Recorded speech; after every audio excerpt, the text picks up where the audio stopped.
എന്നോട് സംസാരിക്കുന്ന ഒരുപാട് വിദേശ രാജ്യങ്ങളിൽ ജോലി എടുക്കുന്ന ആൾക്കാർ ഗൾഫിൽ ആണെങ്കിലും വിദേശ രാജ്യങ്ങളിലാണെങ്കിലും ജോലി വേഗത്തിൽ നഷ്ടപ്പെട്ടു പോകുന്നതായിട്ട് പറയുന്നു.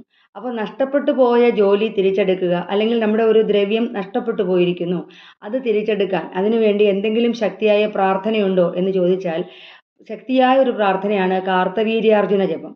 കാർത്തവീര്യാർജുന ജപം കൃത്യമായിട്ട് 27 തവണ വീതം 27 ദിവസങ്ങൾ 41 ദിവസങ്ങൾ ഇങ്ങനെ ചെയ്യുകയാണെന്നുണ്ടെങ്കിൽ, അല്ലെങ്കിൽ അത് കിട്ടുന്നത് വരെ ഇങ്ങനെ ചെയ്യുകയാണെന്നുണ്ടെങ്കിൽ തീർച്ചയായിട്ടും ആ മന്ത്രത്തിന് വിജയവുമുണ്ട്.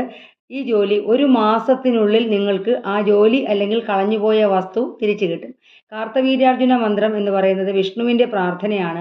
മഹാവിഷ്ണുവിൻ്റെ ഒരു അംശമാണ് കാർത്തവീര്യാർജുനൻ എന്ന് പറയുന്നത്. 1000 കൈകളുള്ള രാജാവാണ്. ഹേഹേ രാജാവിൻ്റെ പുത്രനാണ് കാർത്തവീര്യാർജുനൻ. അദ്ദേഹത്തെ പ്രാർത്ഥിക്കുകയാണെന്നുണ്ടെങ്കിൽ 1000 കൈകളുള്ള ആളാണ്. അപ്പോൾ അത്രയും ശക്തിയുണ്ട് എന്നർത്ഥം. 1000 കൈകളിലും ആയുധങ്ങൾ ധരിക്കാനുള്ള ത്രാണിയുണ്ട്. തീർച്ചയായിട്ടും ആ നഷ്ടപ്പെട്ടു പോയ അതിനെ മാറ്റിക്കളഞ്ഞിട്ട്, തടസ്സത്തെ മാറ്റിയിട്ട്, നമ്മുടെ നഷ്ടപ്പെട്ടു പോയത് എന്താണെങ്കിലും, നമ്മുടെ സ്വസ്ഥമായ കുടുംബജീവിതത്തിന് എന്തെങ്കിലും സംഭവിച്ചു, അത് നഷ്ടമായിരിക്കുന്നു, അല്ലെങ്കിൽ ഭാര്യ ഭർത്താക്കന്മാർ പിണങ്ങിയിരിക്കുന്നു, അത് വീണ്ടും ഒന്നിച്ചു ചേരണം എന്നുണ്ടെങ്കിലും, അതായത് നഷ്ടപ്പെട്ടു പോയത് എന്താണോ അത് തിരിച്ചു കിട്ടുന്നതിന് വേണ്ടിയിട്ട് കാർത്തവീര്യാർജുന മന്ത്രം ജപിക്കാം. മന്ത്രം ജപിക്കേണ്ട സമയം രാവിലെ സമയത്ത് 4-നും 6-നും ഇടയ്ക്കുള്ള ബ്രാഹ്മ മുഹൂർത്തത്തിൽ ചെയ്യാം. അല്ലെന്നെങ്കിൽ വൈകുന്നേരം സമയത്ത് സന്ധ്യാദീപം തെളിയിച്ചതിന് ശേഷം കാർത്തവീര്യാർജുന മന്ത്രം ജപിക്കാം. അപ്പോൾ കാർത്തവീര്യാർജുന മന്ത്രം ജപിക്കുമ്പോൾ കിഴക്കോട്ടോ വടക്കോട്ടോ തിരിഞ്ഞിരുന്നാണ് ജപിക്കേണ്ടത്. അതുപോലെ തന്നെ ചുവന്ന പൂക്കൾ, തെച്ചിയോ അല്ലെങ്കിൽ ചെമ്പരത്തിയോ പൂക്കൾ സ്വാമിയെ സങ്കല്പിച്ച് വയ്ക്കാം. നേദ്യമായിട്ട് കൽക്കണ്ടവും ഉണക്കമുന്തിരി, പഴം അല്ലെങ്കിൽ പായസം നേദ്യമായിട്ടും വയ്ക്കാം.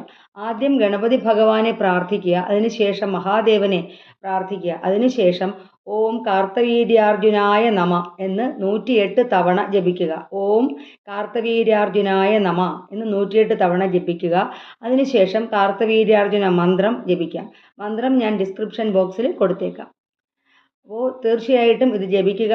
നിങ്ങൾക്ക് നഷ്ടപ്പെട്ടു പോയ ജോലി അല്ലെങ്കിൽ നഷ്ടപ്പെട്ടു പോയത് എന്താണോ അത് തിരിച്ചു കിട്ടുന്നതിനായിട്ട് സഹായിക്കും.